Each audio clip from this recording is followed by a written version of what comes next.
ஒரு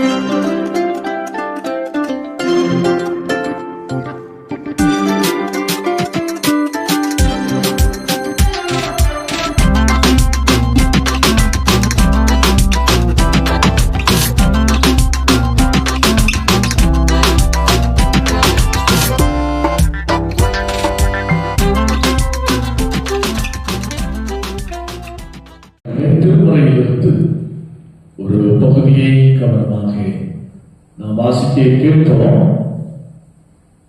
2 சாமுவேலின் புஸ்தகம் 15வது அதிகாரம். 2 சாமுவேலின் புஸ்தகம் 15வது அதிகாரம் 13வது வசனமும் 14வது வசனத்தில் கவனமாக நாம் வாசிக்க கேட்போம். 2 சாமுவேல் 15, 13, 14 வசனம். அதை அறிவிக்கிற ஒருவன் தாவீதினிடத்தில் வந்து, இஸ்ரவேலின் ஒவ்வொருவருடைய இருதயமும் அப்சலோமை பற்றி போகிறது என்றான். அப்பொழுது தாவீது, எருசலேமிலே தன்னிடத்தில் உள்ள தன்னுடைய எல்லா ஊழியக்காரரையும் நோக்கி, எழுந்து ஓடிப்போவோம், இல்லாவிட்டால் நாம் அப்சலோமுக்கு தப்ப இடமில்லை. அவன் தீவிரித்து நம்மிடத்தில் வந்து நம்மை பிடித்து நம்மை உள்ளாமல் வர பண்ணி நகரத்தை பட்டய கருகினால் சந்தாரம் பண்ணாதபடிக்கு தீவிரமாய் புறப்படுங்கள் என்றான் என்பது.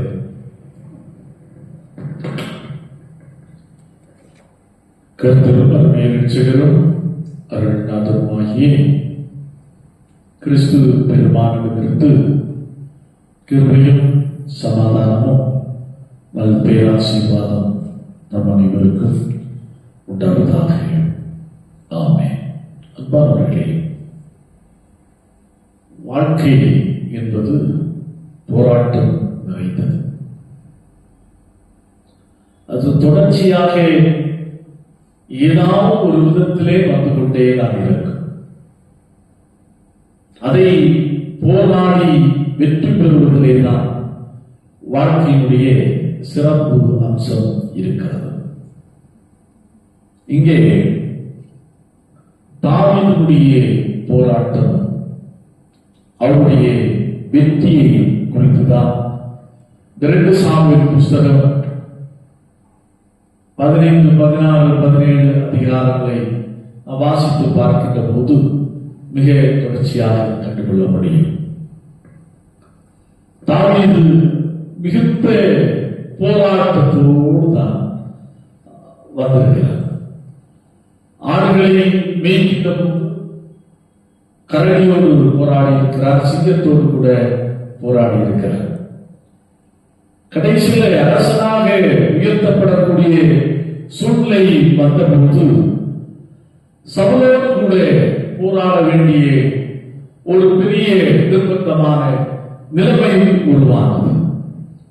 சவுலுக்கு பயந்து ஓடி ஓடி ஒழியக்கூடிய ஒரு சூழ்நிலை கூட தாவீதுக்கு வந்தது. அந்த போராட்டத்திலையும் ஜெயித்து விட்டார். அடுத்ததாக இப்போது போராட்டம் வருகிறது. யார் மூலம் என்று சொன்னால், சொந்த மகன் மூலமாய் போராட்டம் வருகிறது. சொந்த மகன் மூலமாய் போராட்டம் வருகிறத நாம் இந்த பகுதியிலே மிக அருமையாக நாம் பார்க்கிறோம். பாருங்கள், முகலாய மன்னன் ஷாஜகான், முகலாய மன்னன் ஷாஜகான். நாம் வரலாற்றில் ஹிஸ்டரி பாடத்தில் நாம் படித்திருப்போம். அவர் சிறப்பாக ஆட்சி புரிந்து கொண்டிருக்கிறார். ஆட்சி புரிந்து கொண்டிருக்கும் போது பலவீனப்படுகிறார். பலவீனப்பட்ட உடனே அவருடைய 4 மகன்களுக்கு இடையே யார் ஆட்சியை கைப்பற்றுவது என்பதிலே போராட்டம். அந்த போராட்டத்திலே யார் வெற்றி பெறுகிறார் என்று சொன்னால், அவுரங்கசீப் வெற்றி பெறுகிறார். ஷாஜகானின் மகன்களில் ஒருவனாகிய இந்த அவுரங்கசீப் வெற்றி பெறுகிறார். பாருங்க, ஆட்சியை நடத்துகிறார். பிள்ளைகள் எல்லாம் நினைத்தார்கள், அப்பா ஷாஜகான் மறைத்து போவான் என்று நினைத்தார்கள். ஆனால் அவர் சுகமாகி மீண்டு வந்தார். ஆனால் அவுரங்கசீப், சொந்த மகனாகிய அவுரங்கசீப் தன்னுடைய பதவியை தகப்பனுக்கு விட்டுக் கொடுக்க முன்வரவில்லை. சொந்த மகனாலே அரண்மனைக்குள்ளேயே ஜெயிலில் வைக்கப்படுகிறார்.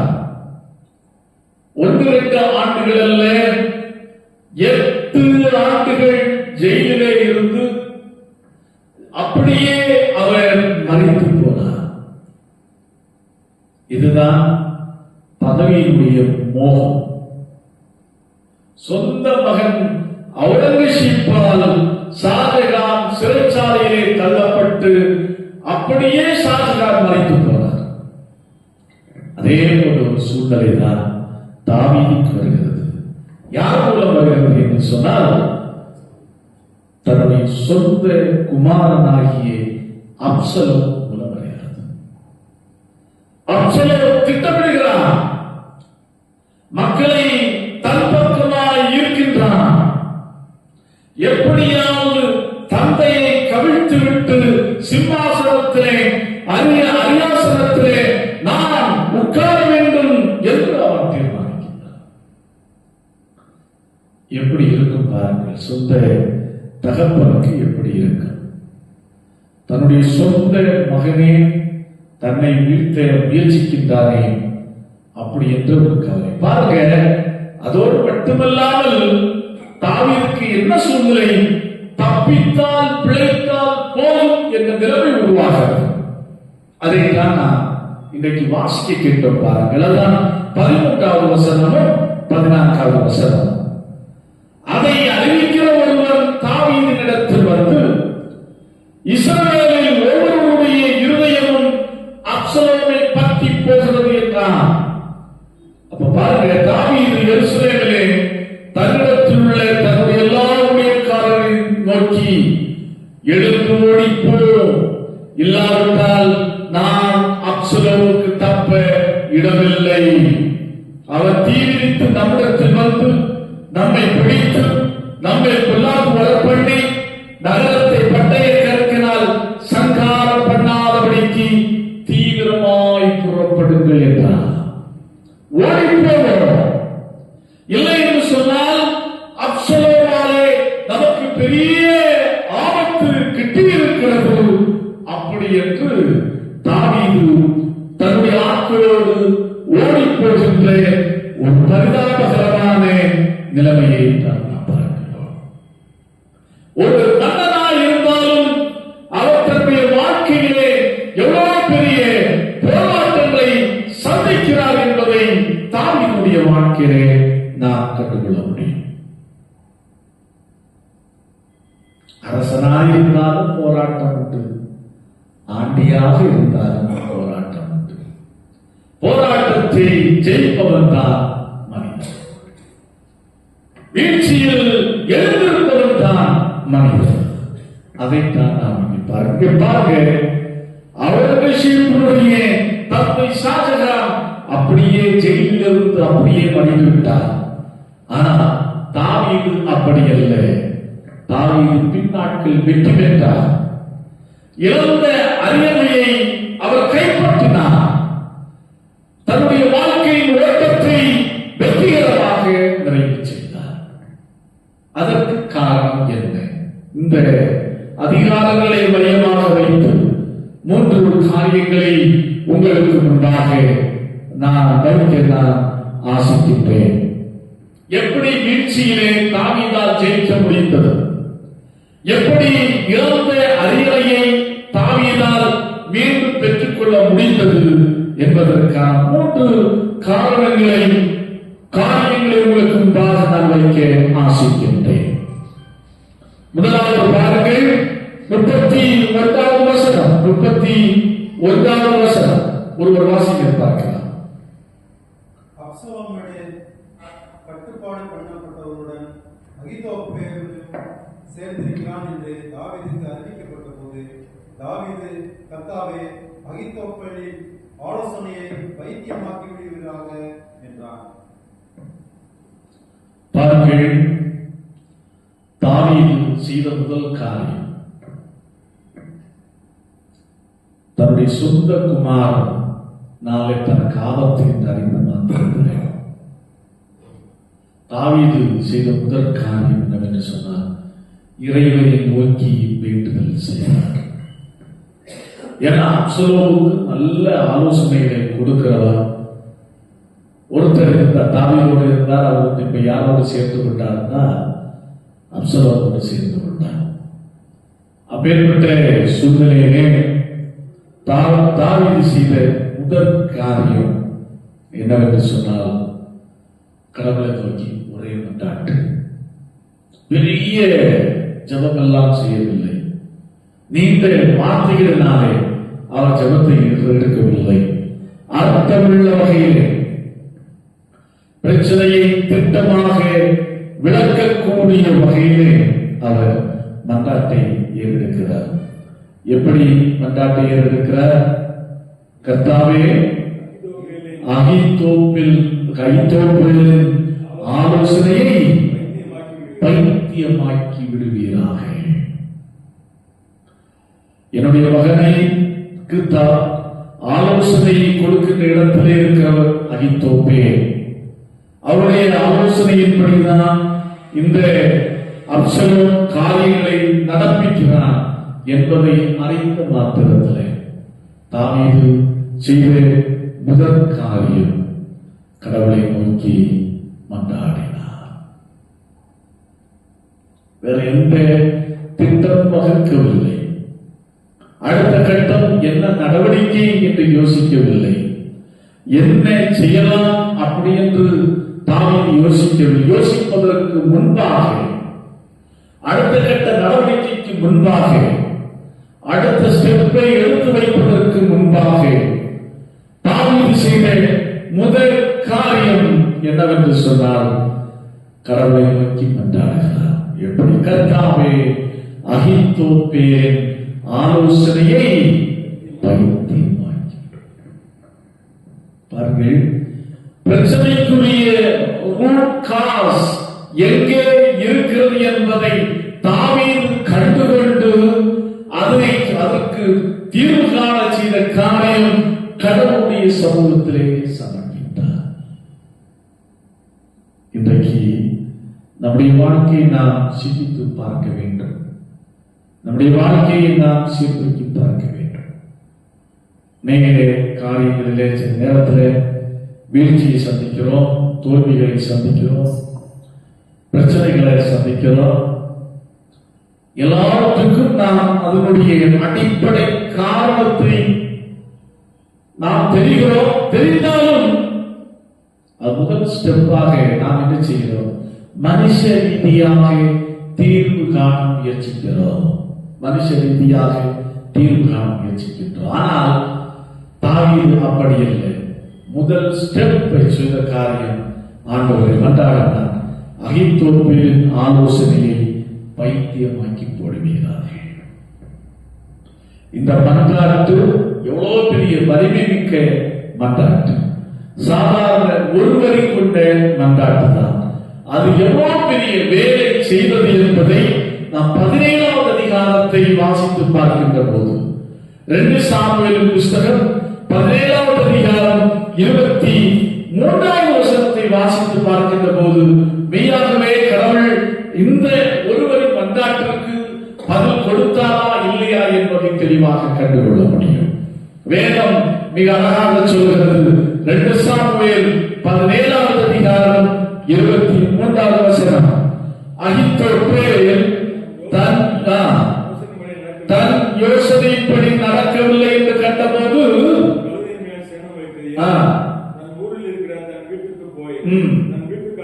தன் வீட்டுக்காரிகள் எல்லாவற்றையும் ஒழுங்குபடுத்திவிட்டு நான்கு கொண்டு செத்தான். தாவீதுடைய ஒருவரின் மன்றாட்டை எவ்வளவு பெரிய காரியத்தை செய்கிறது பாருங்கள். தாவீது ஒரு அரசன் தான், படைபலம் உள்ளவன் தான். எப்படி அகித்தோப்பேலை வீழ்த்துவது என்பதை திட்டமிடுவதற்கு முன்பாக அவர் செய்த முதல் காரியம் கடவுளுக்கு ஒப்படைத்தார். ஆண்டவரே, எல்லாவற்றுக்கும் தவறான ஆலோசனைகளை கொடுத்து என் மகனை திசை திருப்பி அகித்தோப்பேல் இந்த அகித்தோப்பேலுடைய ஆலோசனையை அபத்தமாக்கும் அப்படி என்று அவன் மன்றாடுகின்றான். அடுத்துதான் அவன் திட்டமிடுகிறான். பாருங்க, இரண்டாவது காரியம், முதலாவது அவன் செய்த காரியம் இறைவேண்டல் செய்தான். இரண்டாவது காரியம் பாருங்கள், 34வது வசனத்திலிருந்து 36வது வசனம் முடிய பார்க்கின்ற போது அவன் திட்டமிடுகின்றான். இனி அடுத்த காரியத்திலே அடுத்த நடவடிக்கையிலே இறங்குகின்றான். இன்றைக்கு நம்முடைய வாழ்க்கை காரியங்களை நான் பார்க்கின்ற போது அப்படிதான். அநேக நேரத்தில் ஜெபிக்கிறோம், ஜெபித்து விட்டு எல்லாம் முடிவடைந்து விட்டது அப்படின்ட்டு நான் கடந்து சொல்லி கடவுள் பார்த்துக் கொள்ளுவார் அப்படின்னு தான் அநேக நேரத்தில் கடந்து போகிறோம். ஆனால் நம்முடைய பங்களிப்பையும் கடவுள் எதிர்பார்க்கிறார். நாம் என்ன செய்கிறோம், நாம் என்ன செயல்படுகிறோம், இந்த காரியத்திலே எந்த அளவுக்கு நாம் கரிசனையோடு இருந்து செயல்படுகிறோம் என்பதையும் கடவுள் பார்க்கிறார். முதலாவது ஃபர்ஸ்ட் ஸ்டெப், காரியத்தை கடவுளுடைய சமூகத்திலே சமர்ப்பித்த தாவீது இரண்டாவது திட்டமிடுகின்றான். எப்படி திட்டமிடுகின்றான்?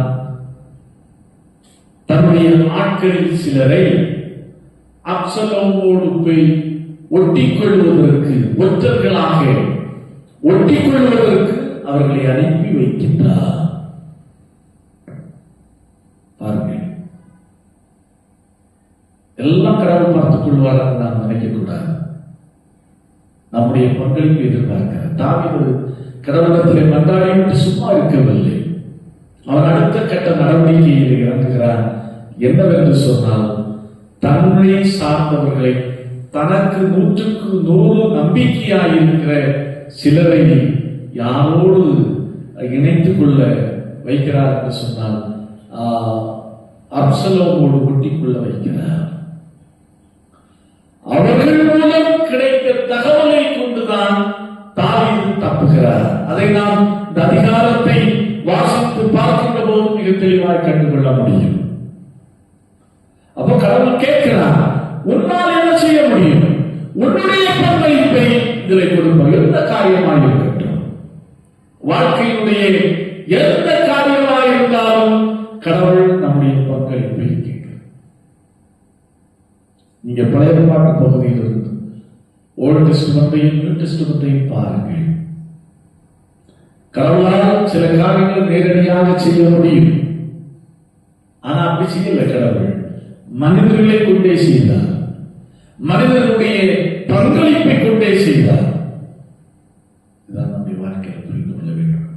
அப்போ அநேக நேரத்தில் பாருங்கள், அநேக வாழ்க்கையில முன்னேற்றம் இல்லை அப்படின்னு சொல்லி புலம்புகிறார்கள்.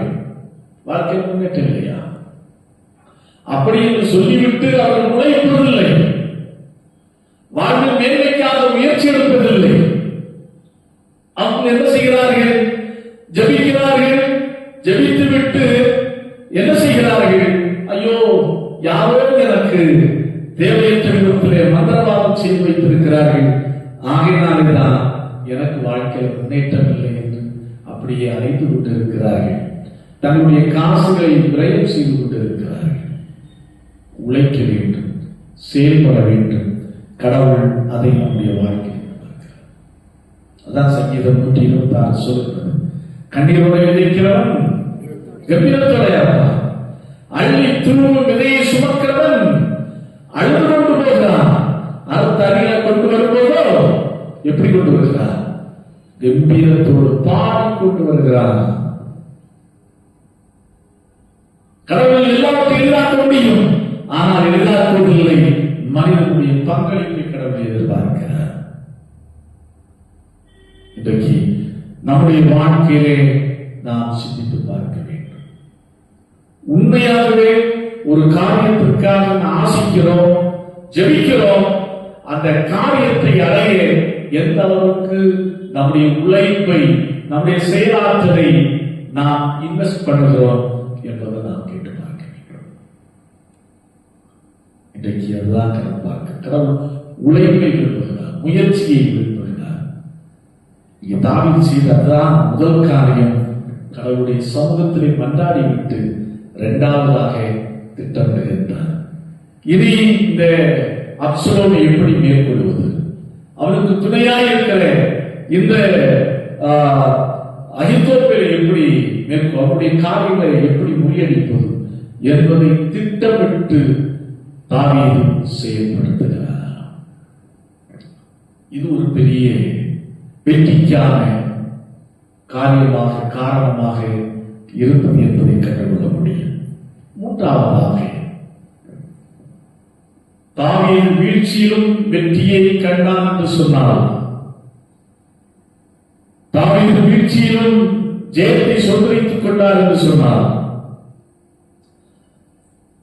அதற்கு மூன்றாவது மிக முக்கியமான காரணம், அவன் பொறுமை காத்தார். பொறுமை. அரசனாய் இருந்தாலும் அவசரப்பட வேண்டிய இடத்துல அவசரப்பட்டாரே ஒழிய மற்ற இடங்களிலே தெய்வீக ஞானத்தோடு மிக பொறுமையோடு செயல்பட்டார். 2 சாமுவேல் புத்தகம் 16ஆம் அதிகாரம் 9வது வசனத்தை வாசித்து பார்க்கின்ற போது மிக தெளிவாக கண்டுகொள்ள முடியும். பாருங்கள். அப்பொழுது சிரியாவின் குமாரன் அபிசாய் ராஜாவை நோக்கி, அந்த செத்த நாய் ராஜாவாகிய 8வது வசனம், சவுலின் ஸ்தலத்தில் ராஜாவான உன்மேல் கர்த்தர் சவுல் வீட்டாரின் இரத்த பலியை திரும்ப பண்ணினார். கர்த்தர் ராஜ்யபாரத்தை உன் குமாரனாய அப்சலோமின் கையில் ஒப்புக் கொடுத்தார். இப்பொழுதும் இதோ உன் அக்கிரமத்தில் அகப்பட்டாய், நீ இரத்த பிரியனை மனுஷன் என்றான். பாருங்கள், இங்கே சீமை என்கிற ஒரு மனுஷனை குறித்து நாம் இந்த பகுதியில் நாம் பார்க்க முடியும். 17வது அதிகாரத்தில் நான் நினைக்கின்றேன். சீமையை அவனை தூசித்து, ஆ, இரத்த பிரியனே, வேலியாடி மனுஷனே, உழைந்து போகிறது. 7வது வசனம், சீமையை அவனை தூஷித்து, இரத்த பிரியனே, வேலியான மனுஷனே, துளைந்து போ. கவனியுங்கள். தாவீது ஒரு அரசன். இப்போது அப்சலோமுக்கு பயந்து ஓடிக்கொண்டிருக்கிறார். அப்போ பாருங்க, சவுலையோடு வீட்டாரை சார்ந்த ஒரு மனுஷன் வந்து தாவீதை தூஷிக்கிறார். எப்படி தூஷிக்கிறார்? இரத்த பிரியனே, பேலியான மனுஷனே, எப்படி துளைத்து போ. அதுல இன்னொரு வேடிக்கை என்னவென்று சொல்ல, அந்த வசனங்களை வாசித்து பார்க்கின்ற போது தெளிவாய் கண்டுகொள்ள முடியும். என்னவென்றால், கற்களை அவர்கள் மேல் எறிந்து, நம்ம சொல்லுவோம் பாருங்க, நம்முடைய ஊர் நடைமுறையில மண்ணை வாரி போட்டு என்ன செய்வது? சபிப்பது. மண்ணை வாரி தூட்டி, மண்ணை தூட்டி சபிக்கிற ஒரு செயல் நம்முடைய கிராமங்களிலே இருக்கிறது. அதே போதுதான் அவனும் செய்கிறான். தாவீதை பார்த்து சொல்கிறான், கற்களை தூக்கி எறிந்துவிட்டு சொல்கிறான், இரத்த பிரியனே, பேலியான மனுஷனே, என்ன செய்து போ, தொலைந்து போ. கொஞ்சம் எண்ணி பாருங்க, நாம இருந்த விடுவோமா?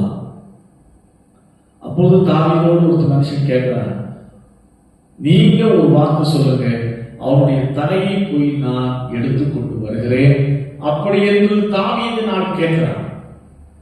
ஆனா தாவீது சொல்லவே என்ன செய்கிறார் பாருங்க. எப்பா அருமையான பதிலை சொல்லு. எவ்வளவு பொறுமையோடு, எவ்வளவு பொறுமைசாலியாக கடவுளுடைய சித்தத்திற்கு தன்னுடைய வாழ்க்கையை ஒப்பு கொடுத்திருந்தார் என்பதை நாம் தெளிவாக கற்றுக்கொள்ள முடியும். பாருங்க, அவர் சொல்கிறார், அவன் என்னை தூசிக்கட்டும்,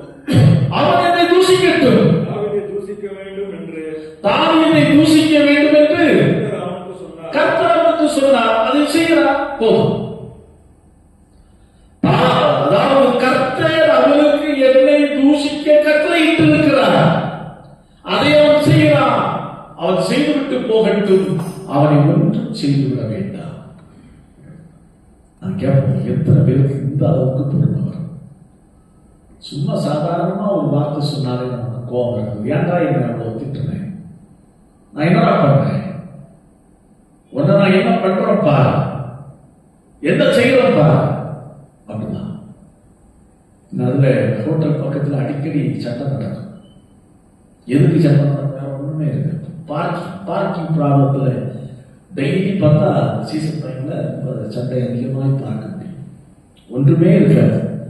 கொஞ்சம் அட்ஜஸ்ட் பண்ணி போகிறதற்கு மனசு இருக்காது. அதுல என்ன பேச்சுவார்த்தை முட்டி, நீ யாரு நான் யாரு, ஒன்ன நான் என்ன பண்ண போறேன், ஒன்ன நான் என்ன செய்ய போறேன் பாரு அப்படின்றதான் சண்டை போடுறது அடிக்கடி பார்க்க முடியும். ஆனா மன்னன் சீமையை வீழ்த்துவதற்கான ஆழ்வலம் இப்போது அவரிடத்தில் இருக்கிறது. ஆனால் அவன் அதை செய்யவில்லை. ஆனா பாருங்க, இவன் ஒரு மன்னன். இங்க அடுத்து பாருங்க, ஒரு ஊழியரை முன்பாக வைக்கிறேன். எலிசா என்ற ஒரு மனுஷன். 2 ராஜாக்களின் புஸ்தகம் 2ஆம் அதிகாரம் 23 25 முடியுள்ள வசனங்களை வாசித்து பார்க்கின்ற போது பெத்தேல் என்ற இடத்திற்கு எலிசா வருகிறார். அப்போது அங்கிருந்து கொஞ்சம் பிள்ளைகள் வந்து என்ன செய்கிறார்கள், எலிசாவை பரிகசிக்கிறார்கள். எப்படி பரிகசிக்கிறார்கள்? மொட்டை தலையா ஏறிப்போ, மொட்டை தலையா ஏறிப்போ, அப்படி என்று நிந்தித்தார்கள். ஒரு இறை ஊழியருக்கு கூட பொறுக்க முடியவில்லை. அந்த பிள்ளைகளை சபிக்க காட்டிலிருந்து 2 கரடிகள் வந்து எத்தனை பிள்ளைகளை அதை கொண்டு போட்டது? 42 பிள்ளைகள் கொண்டு போட்டது. எலிசாவுக்கு ஒரு இறை ஊழியர், கடவுளுடைய தீர்க்கதரிசி. தாவீது ஒரு மன்னன். தாவீது தன்னை தூஷித்த போது சொல்லுகிறார், அவன் தூஷிக்கட்டும், கடவுள் அவனுக்கு கட்டளையிட்டு இருக்கிறார், ஆகையினால் அவன் தூஷிக்கட்டும் அப்படி என்று பொறுமை காட்டார். அப்போ எலிசா போய் பார்க்கிறோம், மொட்டை தலையா எரிப்பு என்று பரிகசித்த உடனே அவர்களை சபித்தார். அப்போ இங்க தாவீது சிறந்தவரா? இந்த சூழ்நிலையில் இந்த கேரக்டரை வைத்து பார்க்கும்போது தாவீது சிறந்தவரா, எலிசா சிறந்தவரா? தாவீது தான். ஆகையினாலேதான் இழந்த அரியணையை, இழந்த மன்னர் பதவியை மீண்டும் தாவீதால் கைப்பற்ற முடிந்தது. எதையும் கடவுளுடைய சித்தத்துக்கு உட்பட்டு சித்தத்தை உணர்ந்து எல்லா சூழ்நிலையிலும் பொறுமையோடு செயல்பட்டவர் இந்த தாவீது. ஆம் அன்பானவர்களே, அதே தாவீது சொல்லுகிறார், பாருங்க, இவ்வளவு தூஷிக்கிறானே, இவ்வளவு நிந்திக்கிறானே, இவ்வளவு பரிகசிக்கிறானே, அப்படி என்று கேட்கும் போது தாவீது சொன்ன பதில் மிகவும் ஆச்சரியத்தை கொடுக்கும். அதான் 12ஆம் வசனத்தை வாசிக்கும் போது தெளிவாய் கண்டுகொள்ள முடியும். தாவீது சொல்கிறார், ஒருவேளை கர்த்தரின் சிறுமையை பார்த்து இந்த நாளில் அவன் நிந்தித்த நிந்தனைக்கு பதிலாக எனக்கு நன்மையை சரிகட்டுவா. அவன் நிந்திக்கட்டும்பா, அவன் தூஷிக்கட்டும், கடவுள் என்னுடைய சிறுமையை பார்த்து என்ன செய்வார்? சரிகட்டுவா. அதான் தாவீதுடைய பொறுமைக்கான காரணம். உண்மையாகவே எந்த அளவுக்கு தாவீது சிறுமைப்படுத்தப்பட்டானோ அந்த அளவுக்கு வாழ்க்கையிலே மீண்டும் ஜொலிக்க ஆரம்பித்தார் தாவீது. கிறிஸ்துவுக்குள் அன்பானவர்களே, நம்முடைய வாழ்க்கையில் கூட சில நேரத்தில் நாம் சர்க்கரை சந்தித்திருக்க கூடும். நம்முடைய வாழ்க்கையில் கூட எதிர்பாராத பிரச்சனைகளை நாம் சந்தித்திருக்க கூடும். நம்முடைய வாழ்க்கையில் கூட இந்த காரியம் இப்படி நடக்கும் அப்படின்னு நினைத்திருக்க அது எதிர்மறையாக நடந்திருக்க கூடும். ஆனால் இவைகள் எல்லாவற்றையும் ஜெயத்தை தர வல்லமை உள்ளவர் நம்முடைய கடவுள் என்பதற்கு தாவீது வாழ்வு ஒரு சிறந்த சான்று. இழந்ததை அவன் திருப்பி பெற்றுக் கொண்டான். காரணம் என்னவென்று சொன்னால், காரணத்திற்கான காரியத்தை ஆராய்ந்து, வீழ்ச்சிக்கான காரணத்தை ஆராய்ந்து கடவுளுடைய சமூகத்திலே ஜெபத்தின் மூலம் அவனுக்கு தெரியப்படுத்தினார். அடுத்து தன்னுடைய பங்களிப்பை கொடுத்தார். பிறர் தூஷித்த போதும், இம்சைப்படுத்தின போதும், மனதை நோகடித்த போதும் இது கடவுள் அனுமதித்திருக்கிறார் என்று உணர்ந்து அதை ஏற்றுக்கொண்டு விசுவாசத்தோடு அவன் காத்திருந்தான். கடவுள் இழந்து போன அரியணையை திரும்ப பெற தாவீதுக்கு உதவி செய்தார். இன்றைக்கு உங்களுடைய வாழ்க்கையில ஒருவேளை இழந்த நிலையிலே நீங்கள் கடந்து வந்திருக்க கூடும். இழந்தவற்றை திருப்பி தர நம்முடைய ஆண்டவர் வல்லமை உள்ளவர். எதை வாழ்க்கையில் நீங்கள் இழந்திருக்கிறீர்களோ அதை ஆண்டவரால் திருப்பி தர முடியும் என்பதற்கு தாவீது ஒரு சிறந்த உதாரணமாகவே கடவுளுக்கு நாம் தெரியப்படுத்துவோம். எந்த காரியம் எதிர்மறையாக இருந்தாலும் இது என்னுடைய வாழ்க்கையிலே என்னுடைய வாழ்வு நன்மைக்காக கடவுள் இதை அனுமதித்திருக்கிறார் என்ற உணர்வோடு ஏற்றுக்கொண்டு நம் வாழ்க்கையில் முன்னேறி செல்வோம். நிச்சயமா நம்முடைய வாழ்விலே ஒரு பெரிய திருப்புமுனை, ஒரு பெரிய மாற்றம் உண்டாகும் என்பதிலே எந்த சந்தேகமும் இல்லை. ஆண்டவர் தாம் இந்த வார்த்தைகளை கொண்டு நம்மையும் ஆசீர்வதிப்பாராக. ஆமென். எல்லா புத்திக்கும் மேலான தெய்வ சமாதானம் உங்கள் இருதயங்களையும் சிந்தனைகளையும் கிறிஸ்து இயேசு நாமத்தில் காத்துக் கொள்வதாக.